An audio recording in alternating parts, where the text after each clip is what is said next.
不想咳到伤肺伤喉咙，孩子咳嗽时这8种食物要远离。孩子咳嗽多半是肺热引起的，而我们日常生活中很多食物都会产生内热，加重咳嗽。这时家长就要好好管制孩子的饮食，不然越咳越厉害，到后期伤了肺部更麻烦。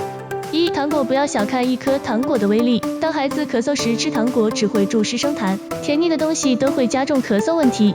2. 蛋糕、甜点、高糖高油的食物本来就难消化，如果还附上大量的植物奶油，只会给正在发炎的身体造成负担，久咳不好之下真的要认真戒个口。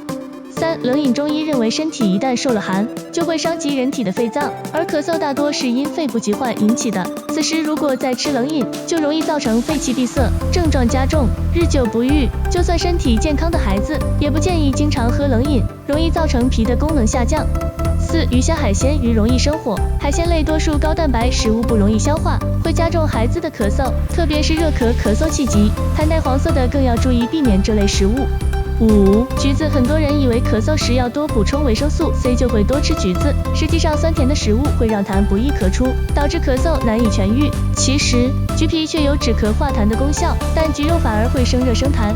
6. 热性水果，除了橘子，热性水果也不建议让正在咳嗽的孩子吃，比如说龙眼、芒果、榴莲、黄梨、荔枝等等水果，在宝宝咳嗽期间不要吃，容易上火加重咳嗽，可以选择温性的水果，如苹果、芭乐、雪梨这类。